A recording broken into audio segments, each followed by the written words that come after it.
खबर हिमाचल प्रदेश से, जहां पर बीजेपी ने लोकसभा चुनाव में चारों सीटों पर जीत हासिल कर ली है। TV9 संवाददाता पुनीत शर्मा ने बीजेपी नेता जयराम ठाकुर से खास बातचीत की। एक केंद्रीय मंत्री भी अब हिमाचल प्रदेश की तरफ से मिला है केंद्र को, क्या कहना चाहते हैं? सबसे पहले तो मैं प्रधानमंत्री नरेंद्र मोदी जी को बहुत बहुत बधाई देता हूं, शुभकामनाएं देता हूं। लगातार तीसरी बार प्रधानमंत्री बनने का ये सौभाग्य प्राप्त हुआ है नरेंद्र मोदी जी को 60 वर्षों के बाद, और हम सब के लिए गर्व का विषय है, प्रसन्नता का विषय है।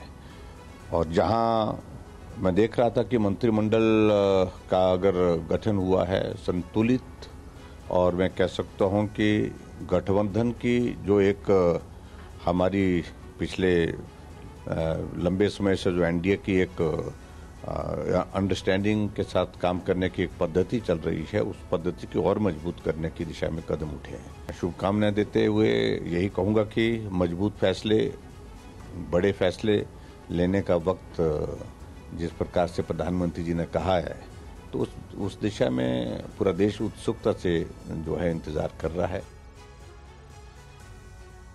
पीएम मोदी के तीसरे कार्यकाल में बिहार को बड़ी भागीदारी मिली है। सुनिए क्या कह रहे हैं बीजेपी और जेडीयू के नेता।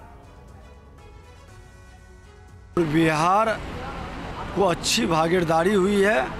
प्रधानमंत्री जी को हृदय से धन्यवाद और देश जी की जनता का प्रति आभार है कि आपने तीसरी बार विकसित भारत बनाने के संकल्प को साकार करने का अवसर दिए हैं। सर, संजय राउत ट्वीट करके कश्मीर के मामले पर कह रहे हैं कि एक तरफ नरेंद्र मोदी शपथ ले रहे थे, दूसरी तरफ दहशतगर्द खून की होली खेल रहे थे। 370 हटने के बाद से हादसे और बढ़ गए कश्मीर में।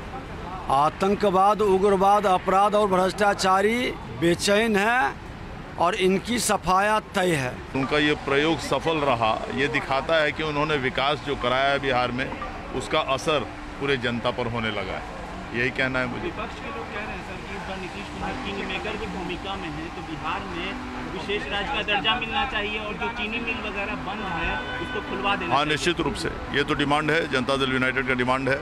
मुझे उम्मीद है सफलता मिलेगी।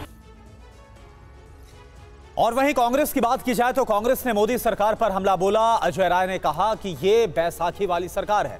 पवन खेड़ा ने कहा कि ये मोदी नहीं एनडीए सरकार है। देखिए, ये पहली बात तो सरकार जो है ये पूरी तरीके से लंगड़ी सरकार है।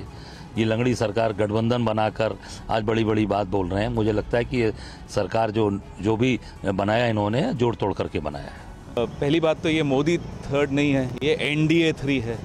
अब मोदी जी हर चीज़ में अपना नाम डालना चाहें तो अब तो जनता भी देख रही है कि ये एनडीए 3 है। और जब आप मोदी 3 बोलते हो तो ज़रा नायडू साहब से और नीतीश जी से भी पूछ लो कि ये मोदी 3 कहेंगे या एनडीए 3 कहेंगे।